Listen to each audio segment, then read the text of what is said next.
Half A day എന്ന് പറഞ്ഞിട്ടുള്ള ചാപ്റ്ററിൻ്റെ സിമ്പിളായിട്ടുള്ള എക്സ്പ്ലനേഷനാണ് ഈ വീഡിയോയിൽ നിങ്ങൾക്ക് കാണാൻ കഴിയുക. അപ്പോൾ നമുക്ക് തുടങ്ങിയാലോ. ആദ്യത്തെ പാരഗ്രാഫ് ഡിസ്ക്രൈബ് ചെയ്യുന്നത് നമ്മുടെ കുഞ്ഞനെന്ന് പറയുമ്പോൾ ചെറിയ ആൾ. കുഞ്ഞൻ്റെ ആദ്യത്തെ ദിവസമാണ് സ്കൂളിലത്തെ. അപ്പോൾ അച്ഛനായിട്ടാണ് പോകുന്നത്. അച്ഛൻ്റെ കൈ പിടിച്ചിട്ട്, വലത് കൈ പിടിച്ചിട്ട് അച്ഛൻ്റെ വലിയ വലിയ ചുവടുകൾ ഫോളോ ചെയ്യാൻ വേണ്ടിയിട്ട് നോക്കുകയാണ്. പക്ഷെ ആൾ ചെറുതായത് കൊണ്ട് തന്നെ പറ്റുന്നില്ല അച്ഛൻ്റെ അത്രയും വലിയ ചുവടുകൾ വെക്കാനായിട്ട്. മാത്രമല്ല നമ്മുടെ കുഞ്ഞൻ്റെ പുതിയ പുതിയ കാര്യങ്ങൾ, അവൻ ധരിച്ചിരിക്കുന്ന പുതിയ ഡ്രസ്സിനെ കുറിച്ച് പറയുന്നുണ്ട്. ബ്ലാക്ക് ഷൂസ്, അതേപോലെ ഗ്രീൻ സ്കൂൾ യൂണിഫോം, പിന്നെ ഒരു റെഡ് ടർബൂഷ്. നിങ്ങൾക്ക് അതിൽ തന്നിട്ടുള്ള പിക്ചറിൽ നോക്കുമ്പോൾ കൃത്യമായിട്ട് കാണാൻ കഴിയും ഈ പറഞ്ഞ ഡിസ്ക്രിപ്ഷനല്ല. ടർബൂഷ് എന്ന് പറഞ്ഞു കഴിഞ്ഞാൽ ട്രഡീഷണലായിട്ട് ധരിക്കുന്ന ഒരു തൊപ്പിയാണ്.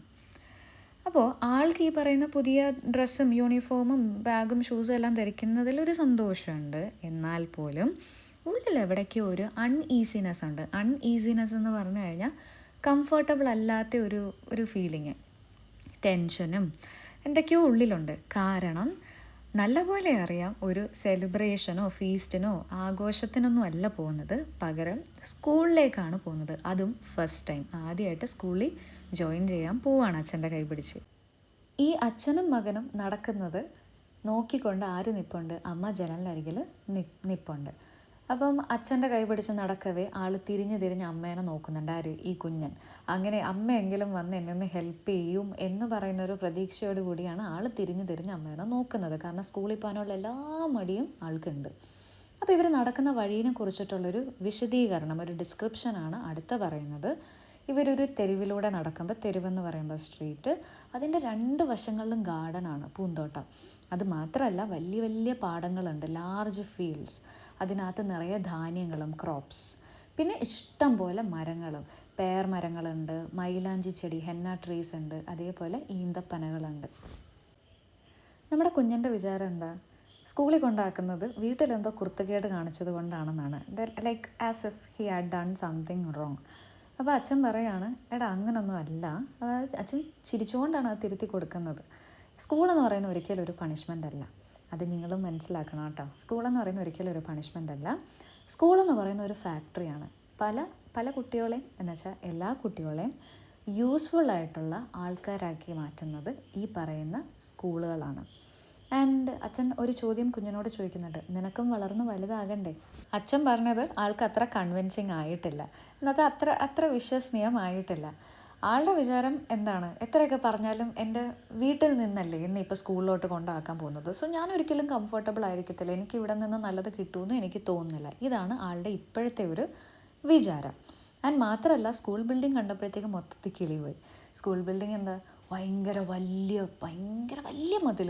മതിലും കാര്യങ്ങളെല്ലാം ആയിട്ടൊരു കോട്ട പോലെയൊക്കെ തോന്നി. അതോടുകൂടി എന്താ പറയുക, സ്കൂളിലേക്ക് പോകാനുള്ള ഒരു ഇമ്പ്രഷനും പോയെന്ന് പറയാം. ഫസ്റ്റ് ഇമ്പ്രഷൻ പോയി കിട്ടി. ആൻഡ് അവർ സ്കൂൾ ഗേറ്റിൻ്റെ അടുത്ത് എത്തിയതും ഇവർ കണ്ടത് എന്താണ്?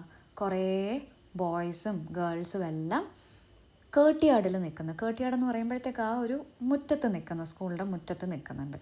അപ്പോൾ അച്ഛൻ മകനോട് പറയുന്ന ഈ ഒരു കാര്യം ഭയങ്കര ഇമ്പോർട്ടൻ്റ് ആണ്. അച്ഛൻ മകനോട് പറയാണ്, നീ ഒറ്റയ്ക്ക് പോയി, ഇനി ഞാൻ അങ്ങോട്ടേക്ക് വരുന്നില്ല, നീ ഒറ്റയ്ക്കാണ് പോകേണ്ടത്. ആൻഡ് പോകുമ്പോൾ ഒരു കാര്യം ശ്രദ്ധിക്കുക, പുഞ്ചിരിച്ചുകൊണ്ട് അകത്തേക്ക് കയറുക. And B A good example for the other children. അങ്ങനെ നീ മറ്റുള്ളവർക്കൊരു മാതൃകയായിട്ട് മാറുക.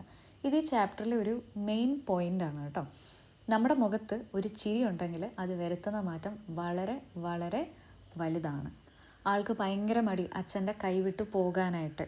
പക്ഷേ എന്നാലും അച്ഛൻ എന്ത് ചെയ്തു? പയ്യെ ഒന്ന് പുഷ് ചെയ്തിട്ട് നീ ധൈര്യമായിട്ട് പോയിട്ട് വാന്ന് പറഞ്ഞ് എൻകറേജ്മെൻറ്റ് കൊടുത്തു. എന്നുവെച്ചാൽ ഒരു ധൈര്യം കൊടുത്തിട്ട് ഒരു കാര്യം കൂടെ പ്രോമിസ് ചെയ്യുന്നുണ്ട്. നീ സ്കൂൾ വിട്ട് വരുമ്പോഴത്തേക്ക് നിന്നെയും കാത്ത് ഞാനിവിടെ നിൽക്കുന്നുണ്ടാകും. ആൻഡ് അനദർ ഇമ്പോർട്ടൻറ്റ് പോയിൻറ്റും പറയുന്നുണ്ട്, ഇത് നിൻ്റെ ലൈഫിൻ്റെ ഒരു ബിഗിനിങ് മാത്രമാണ്. ഇതും ഒരു മെയിൻ പോയിൻ്റാണ്. നമ്മുടെ ലൈഫിൻ്റെ ഒരു ബിഗിനിങ് സ്റ്റേജാണ് ഈ പറയുന്ന ഒരു സ്കൂൾ എന്നൊക്കെ പറയുന്നത്. ആൻഡ് ഇത്രയും പറഞ്ഞിട്ടാണ് പാരഗ്രാഫ് അവസാനിക്കുന്നത്. നമ്മുടെ കുഞ്ഞൻ കുറച്ച് ഫ്യൂ സ്റ്റെപ്സ് എടുത്ത് വെച്ചു, കുറച്ച് നടന്നു, എന്നിട്ട് ചുറ്റിനൊന്ന് നോക്കി. അറിയാവുന്ന ആരുമില്ല. ഞാൻ പല ബോയ്സിൻ്റെയും ഗേൾസിൻ്റെയും ഒക്കെ മുഖം ശ്രദ്ധിച്ചു നോക്കിയിട്ടും ആരെയും തിരിച്ചറിയുന്നില്ല. അങ്ങോട്ടും അറിയുന്നില്ല, ഇങ്ങോട്ടും അറിയുന്നില്ല. കംപ്ലീറ്റ് സ്ട്രേഞ്ചറിനെ പോലാണ് അപ്പോൾ ഫീൽ ചെയ്തത്. പലരും നമ്മുടെ കുഞ്ഞിനെ ഭയങ്കര ക്യൂരിയസ് ആയിട്ടാണ് നോക്കിക്കൊണ്ടിരുന്നത്, ഒരു ആകാംക്ഷ പോലെയാണ് നോക്കിക്കൊണ്ടിരുന്നത്. അത് ഒരു കുട്ടി വന്നിട്ട് ചോദിച്ചു, ആരുടെ കൂടെ വന്നത്, ആരാ കൊണ്ടുവന്നേ? നമ്മുടെ കുഞ്ഞൻ എന്തായിരിക്കും പറഞ്ഞിട്ടുണ്ടാവുക? അച്ഛൻ്റെ കൂടെ, എൻ്റെ അച്ഛൻ്റെ കൂടെ വന്നേന്ന് പറഞ്ഞു. ഇപ്പോൾ ഈ ചോദിച്ച കൊച്ചില്ലേ, ചോദ്യം ചോദിച്ച കൊച്ചി ഇത് കേട്ടിട്ട് പറയാണ്, എൻ്റെ അച്ഛൻ മരിച്ചു, മൈ ഫാദർ ഇസ് ഡെഡ്. അപ്പോൾ ഈ പറയുന്ന ഒരു ടോണും അവിടെ സ്പെസിഫൈ ചെയ്ത് പറയുന്നുണ്ട്. ഭയങ്കര കാമായിട്ട് ശാന്തമായിട്ടാണ് കുട്ടി ഒരു ഇമോഷനും ചേർക്കാണ്ടാണ് ആ ഒരു കാര്യം പറയുന്നത്. ഇത് കേട്ടതും നമ്മുടെ കുഞ്ഞിനെ അറിയണ്ടായില്ല എങ്ങനെയാണ് അതിന് തിരിച്ച് റെസ്പോണ്ട് ചെയ്യേണ്ടത് എന്നുള്ളത്.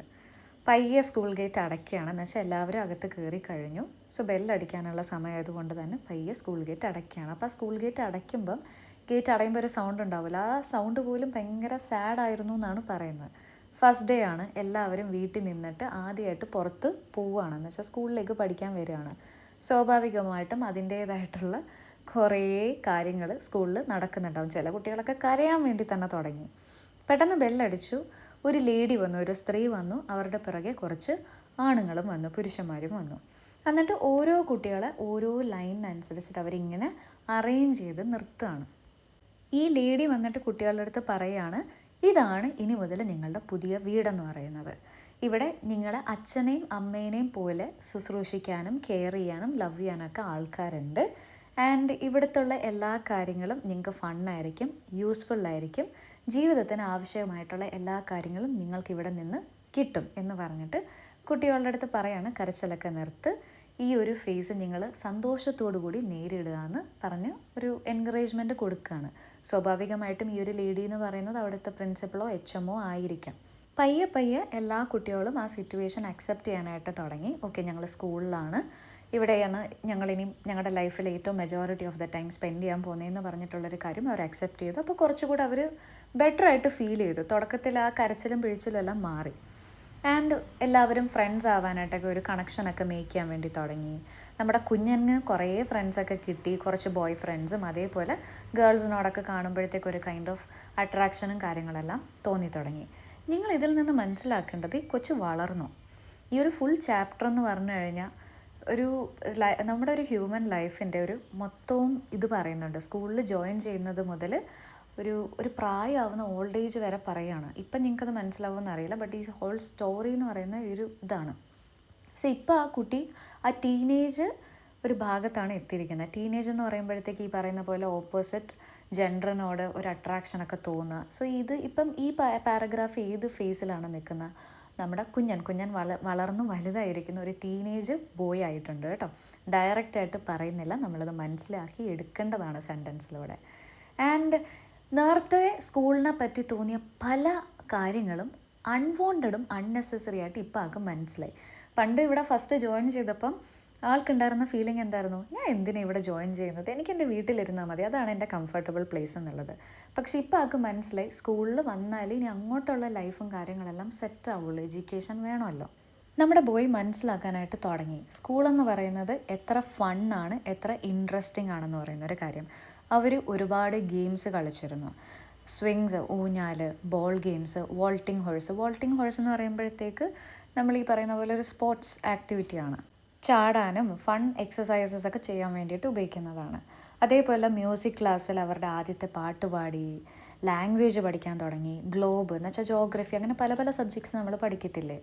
ഗ്ലോബിനകത്ത് പല പല കോണ്ടിനെൻസിനെ പറ്റി അറിഞ്ഞു, പല പല കൺട്രീസിനെ പറ്റി അറിഞ്ഞു. എന്ന് വെച്ചാൽ നോളജ് ഓൾറെഡി പ്രിൻസിപ്പളും അച്ഛനും ഒക്കെ പറഞ്ഞിരുന്നു, ഇതെന്ന് പറയുന്ന യൂസ്ഫുൾ ആയിട്ടുള്ള ആക്കി മാറ്റുമെന്ന് അച്ഛനും പറഞ്ഞിരുന്നു, പ്രിൻസിപ്പളും പറഞ്ഞു നിങ്ങൾ ഇവിടെ നിന്ന് ഒരുപാട് അറിവ് ശേഖരിക്കുമെന്ന് പറഞ്ഞു. സോ ആ അറിവ് ശേഖരിക്കുന്ന ഒരു കാര്യമാണ് ഈ പാരഗ്രാഫിൽ പറയുന്നത്. നമ്പേഴ്സ് പഠിച്ചു, നല്ല സ്വാദിഷ്ടമുള്ള ആഹാരം കഴിച്ചു, ചെറിയ ചെറിയ മയക്കങ്ങളൊക്കെ അവർ ഉറങ്ങി ഇതിൻ്റെ ഇടയ്ക്ക്. ആൻഡ് ഫൺ, ഫ്രണ്ട്ഷിപ്പ്, അതോടൊപ്പം പഠിത്തം, ഇതായിരുന്നു അവരുടെ സ്കൂൾ ലൈഫ് എന്ന് പറയുന്നത്. അങ്ങനെ കുറച്ചുകൂടെ കാലമൊക്കെ കഴിഞ്ഞപ്പോഴത്തേക്ക് കുട്ടികൾക്ക് വേറൊരു പോയിൻ്റ് ഓഫ് വ്യൂ ആണ് സ്കൂളിനെ പറ്റിയിട്ട് തോന്നി തുടങ്ങിയത്. എപ്പോഴും ഫണ്ണും ഗെയിംസും മാത്രമല്ല സ്കൂൾ ലൈഫ് എന്ന് പറയുമ്പോഴത്തേക്ക് ഡിഫിക്കൽട്ടായിട്ടുള്ള ടൈംസും എന്തുണ്ട്, സ്കൂളിലുണ്ട്. ഫോർ എക്സാമ്പിൾ പെട്ടെന്ന് വരുന്ന കുറേ പ്രശ്നങ്ങൾ. ആൻഡ് പലപ്പോഴും നമ്മൾ കെയർഫുള്ളായിരിക്കണം, ക്ഷമ വേണം പല സാഹചര്യത്തിനോട്.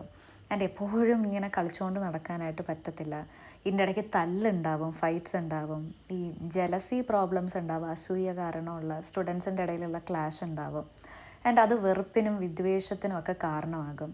ആൻഡ് നമ്മളൊരു ലേഡീനെ കുറിച്ച് പറഞ്ഞില്ലേ, ഒരു ലേഡി തുടക്കത്തിൽ അപ്പോൾ ആ ലേഡി എപ്പോഴും ഇങ്ങനെ ചിരിച്ചുകൊണ്ടായിരുന്നല്ലോ നടന്നിരുന്നത്. ചില സമയത്ത് ദേഷ്യം വരും, ചില സമയത്ത് പിള്ളേരെ വഴക്ക് പറയും, ചില സമയത്ത് ഫിസിക്കലി പണിഷ് വരെ ചെയ്യാറുണ്ട്. സോ അതാ പറഞ്ഞത്, സ്കൂളെന്ന് പറയുന്നത് നല്ലതും ഉണ്ട്, അതായത് ഗുഡ് ടൈംസും ഉണ്ട്, അതേപോലെ ഡിഫിക്കൽട്ടായിട്ടുള്ള ഹാർഡ് ടൈംസും ഉണ്ട്.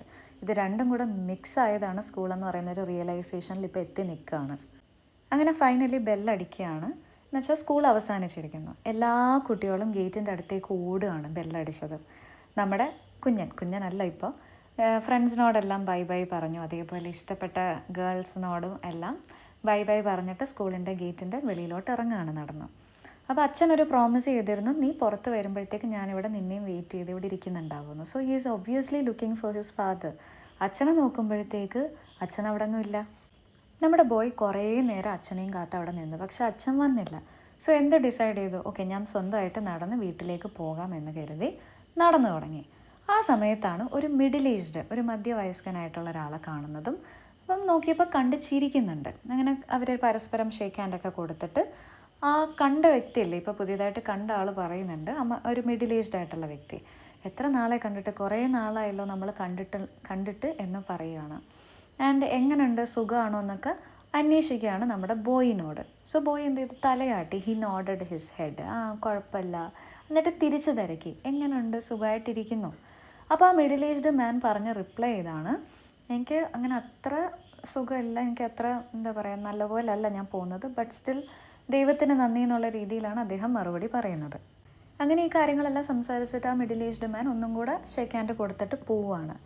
ഈ ബോയ് കുറച്ചുകൂടെ ഇങ്ങനെ നടന്നപ്പോഴത്തേക്ക് പെട്ടെന്ന് സർപ്രൈസ്ഡ് ആയി. എന്താ സംഭവിച്ചത്, നേരത്തെ നടന്നു വന്നതെന്ന് വെച്ചാൽ രാവിലെ നടന്നു വന്ന സ്ട്രീറ്റ് അവിടെ ഇല്ല, ഗാർഡൻസ് ഇല്ല, ഒരുപാട് വെഹിക്കിൾസ്, റോഡ് വന്നിരിക്കുന്നു, ആൻഡ് ഒരുപാട് ആൾക്കാർ അവിടെ താമസം തുടങ്ങിയിരിക്കുന്നു, ഇഷ്ടം പോലെ ഗാർബേജ് വേസ്റ്റ് കൊണ്ട് നിറഞ്ഞിരിക്കുകയാണ്. സോ നേരത്തെ കണ്ട പാടവോ ക്രോപ്സോ ഒന്നും കാണുന്നില്ല, എവറിത്തിങ് ഹാസ് ചേഞ്ച്ഡ്. നേരത്തെ കണ്ട ചുറ്റുപാടേ അല്ല, അതിന് പകരം ഭയങ്കര ഉയരം കൂടിയ ബിൽഡിങ്സും അതേപോലെ സ്ട്രീറ്റ്സൊക്കെ ഭയങ്കര ക്രൗഡഡായിട്ട് തിക്കും തിരക്കുമായിട്ട് നിൽക്കുന്നുണ്ട്. കുറേ കുട്ടികൾ, അതേപോലെ ഭയങ്കര ഒച്ചപ്പാട്, ലൗഡ് നോയ്സസ്. അതിൻ്റെ ഇടയ്ക്ക് ഒരു സർക്കസിൻ്റെ അനൗൺസ്മെൻറ്റ് എൻ്റെ സൈഡിൽ കൂടെ വിളിച്ചു പോകുന്നുണ്ട്. പിന്നെ ഒരുപാട് കരുത്തുള്ള ആൾക്കാർ അതിൻ്റെ ഫ്രണ്ടിൽ കൂടെ നടക്കുന്നു. അറ്റ് ദ സെയിം ടൈം ഒരു ട്രക്ക് വരുന്നു, ആ ട്രക്കിൽ നിറയെ സോൾജേഴ്സ് ഉണ്ട്, ഭയങ്കര ഗ്രാൻഡായിട്ട് അവരും ഇങ്ങനെ അതിൻ്റെ ഇടയിൽ കൂടെ പാസ് ചെയ്ത് പോകുന്നുണ്ട്. ഒരു വലിയ ഒച്ച കേൾക്കുകയാണ്, അതും ഫയർ എഞ്ചിൻ്റെ. എന്ന് വെച്ചാൽ അവിടെ ഇവിടെ ഒരു തീ അപകടം ഉണ്ടായിട്ടുണ്ട്. അപ്പോൾ ഈ ബോയ് ആലോചിക്കുകയാണ്, ഇത്രയും തിക്കും തിരക്കിൻ്റെ ഇടയിൽ കൂടെ എങ്ങനെയായിരിക്കും ആ ഫയർ എഞ്ചിൻ വന്ന് അവരെ ഹെൽപ്പ് ചെയ്യുന്നുണ്ടാവുക. അതിൻ്റെ തൊട്ടടുത്തായിട്ട് ഒരു ടാക്സി ഡ്രൈവർ പാസഞ്ചറായിട്ട് തല്ലുകൂടിക്കൊണ്ടിരിക്കുകയാണ്, ഫൈറ്റ് ചെയ്തുകൊണ്ടിരിക്കുകയാണ്. സോ ഈ പാസഞ്ചറിൻ്റെ വൈഫ് ഹെൽപ്പിന് വേണ്ടിയിട്ട് കിടന്ന് കരയുന്നുമുണ്ട്. ബട്ട് ആർക്കും ഇതൊന്നും ശ്രദ്ധിക്കാൻ സമയമില്ല, എല്ലാവരും അവരുടേതായിട്ടുള്ള കാര്യങ്ങളിൽ ബിസിയായിട്ട് സ്വന്തം കാര്യം നോക്കിയും പോവാണ്. ഇത് കാണുന്ന ബോയ് ഭയങ്കര ഷോക്ക്ഡായിട്ടും കൺഫ്യൂസ്ഡായിട്ടും നിന്നു പോവാണ്. ആൻഡ് അപ്പോൾ ഉണ്ടാകുന്ന ഒരു ഫീലിംഗ് എന്ന് പറയുന്നത് ഭയങ്കര ഡിസ്റ്റർബിംഗ് ആയിട്ടുള്ള ഫീലിംഗ് ആണ്, ഓവർവെൽമിങ് എന്ന് വേണമെങ്കിൽ പറയാം. ആൻഡ് ഇത്രയും മാറ്റങ്ങൾ, അതും ഒരു പാതി ദിവസത്തിനുള്ളിൽ, ഹാഫ് എ ഡേയിലുള്ളിൽ എങ്ങനെ ഇത്രയും മാറാൻ കഴിയും? താൻ വന്ന സ്ട്രീറ്റ്സ് കാണുന്നില്ല, താൻ കണ്ട പാടം കാണുന്നില്ല, ഇപ്പം തനിക്ക് വീട്ടിൽ പോകാനുള്ള വഴി പോലും അറിയത്തില്ല. കാരണം ഇത്രയും കാര്യങ്ങൾ കണ്ട് കൺഫ്യൂസ്ഡായിട്ട് നിൽക്കുമ്പോൾ പോലും ഓക്കെ ഞാൻ വീട്ടിൽ ചെന്ന് അച്ഛനെ കണ്ട് അച്ഛനോട് ചോദിക്കുമ്പോൾ എനിക്ക് ഇതിൻ്റെ എല്ലാം ഉത്തരം കിട്ടുമെന്ന പ്രതീക്ഷയിൽ നിൽക്കുകയാണ്. അപ്പോൾ പോലും എങ്ങനെ പോവുക വീട്ടിലോട്ട്, അതിൻ്റെ വഴി അറിയില്ല. ഇപ്പം കാണാൻ പറ്റുന്നത് ടോൾ ബിൽഡിങ്സും അതേപോലെ തിക്കും തിരക്കും നിറഞ്ഞ ഒരു സ്ട്രീറ്റും നിറയെ ആൾക്കാരും മാത്രമാണ്. ബോയ് ഇതെല്ലാം കണ്ടിട്ട് കൺഫ്യൂസ്ഡായിട്ട് പെട്ടെന്ന് തന്നെ ധൃതി പിടിച്ച് ക്രോസ് റോഡിലേക്ക് പോവുകയാണ്, ക്രോസ് ചെയ്യാൻ വേണ്ടിയിട്ട്. കാരണം ഉള്ളിൽ എവിടെ ഒരു ധാരണയുണ്ട്, അവിടെ നിന്ന് ക്രോസ് ചെയ്താൽ മാത്രമേ എനിക്ക് എൻ്റെ വീടെത്താൻ കഴിയുള്ളൂ എന്ന്. ക്രോസ് ചെയ്യാൻ നിൽക്കുമ്പോൾ എന്താ അവസ്ഥ, ഇഷ്ടം പോലെ കാറുകൾ പാസ് ചെയ്തുകൊണ്ടിരിക്കുകയാണ്, ആരും നിർത്തി കൊടുക്കുന്നില്ല ക്രോസ് ചെയ്യാനായിട്ട്, അത്ര ബിസിയാണ് ആ സ്ട്രീറ്റ്. ആൻഡ് ബാക്ക്ഗ്രൗണ്ടിൽ ആ ഫയർ എഞ്ചിൻ്റെ ഒച്ച ഇപ്പോഴും കേട്ടുകൊണ്ടിരിക്കാം. ഒരു നിമിഷത്തിൽ ആ ബോയ്ക്ക് തോന്നിപ്പോയി, ആ തീ എവിടെയെങ്കിലും കത്തി പടർന്നെങ്കിൽ പടരട്ടെ, എന്താണെന്ന് വെച്ചാൽ സംഭവിക്കട്ടെ എന്ന്. അത്രയും ഡിസ്റ്റർബ്ഡും ഇറിറ്റേറ്റഡ് ആയിട്ട് നിൽക്കുകയാണ്. ആൻഡ് അവിടെ കുറേ നേരം ഇങ്ങനെ നിൽക്കവേ ഒരു ചെറുപ്പക്കാരൻ അടുത്ത് വരികയാണ്. എവിടുന്നാണ് വന്നതെന്ന് വെച്ചാൽ എൻ്റെ അടുത്തൊരു തേക്കുന്ന കടയുണ്ട്, തേക്കുന്ന കടയിൽ നിന്ന് സ്ലോലി നമ്മുടെ ബോയുടെ അടുത്തേക്ക് വരികയാണ്. ആ ബോയ് വന്നിട്ട് കൈ നീട്ടി കൊടുക്കുകയാണ്, എന്നുവെച്ചാൽ പിടിക്കാനായിട്ട് കൈ നീട്ടി കൊടുത്തു. എന്നിട്ട് പറയുന്ന ഡയലോഗ് എന്താണ്, ഗ്രാൻഡ് പാ റോഡ് ക്രോസ് ചെയ്യാൻ ഞാൻ സഹായിക്കാം. സോ ഇവിടെയാണ് നമുക്ക് മനസ്സിലായത് ബോയ് ആയിട്ട് പോയ ഒരാളാണ്, എന്ന് വെച്ചാൽ വളരെ ചെറുപ്പത്തിലേ പോയതാണ് സ്കൂളിലേക്ക്. ആൻഡ് തിരിച്ച് ബെല്ലൊക്കെ അടിച്ച് തിരിച്ചിറങ്ങിയപ്പോഴത്തേക്ക് എന്താണ് ഗ്രാൻഡ് ആയിട്ട് മാറിയിരിക്കുന്നത്. ഞാൻ ഓൾറെഡി പറഞ്ഞില്ലായിരുന്നോ, നമ്മുടെ ലൈഫിൻ്റെ ഒരു ട്രാൻസ്ഫോർമേഷനാണ് ഈ ഒരു ഒറ്റ സ്റ്റോറിയിലൂടെ അവർ കാണിക്കുന്നത്. എല്ലാ ഫേസും കാണിച്ചിട്ടുണ്ട്. ഒരു മിഡിൽ ഏജ് മാൻ ഇതിൻ്റെ ഇടയ്ക്ക് വന്ന് സംസാരിച്ചിട്ടുണ്ടായിരുന്നില്ല, വിച്ച് മീൻസ് തൻ്റെ ഏതോ ഒരു പഴയ സുഹൃത്താണ്. ആ സമയത്ത് താനും മിഡിൽ ഏജ് എത്തിയിട്ടുണ്ടായിരുന്നു. കുഞ്ഞനായിട്ട് പോയി, ടീനേജ് പ്രായം കഴിഞ്ഞു, ഒരുപാട് തിരിച്ചറിവുകളും നോളേജും എല്ലാം സ്കൂളിൽ നിന്ന് കിട്ടുന്നു, തിരിച്ചിറങ്ങുന്നു, മിഡിൽ ഏജ് ആകുന്നു, പിന്നെ അത് കഴിഞ്ഞിട്ട് ഇപ്പോൾ ഗ്രാൻഡ് ആയിട്ട് നിൽക്കുന്നു. സോ ലൈഫിൻ്റെ ഒരു ട്രാൻസ്ഫോർമേഷനാണ് ഹാഫ് എ ഡേ എന്ന് പറയുന്ന ചാപ്റ്റർ. ഇനി നമുക്ക് അടുത്ത വീഡിയോയിൽ ഇതിൻ്റെ എക്സസൈസസും ക്വസ്റ്റ്യൻ ആൻഡ് ആൻസേഴ്സായിട്ടൊക്കെ നമുക്ക് മീറ്റ് ചെയ്യാം. Till the time we meet next. Happy learning. By.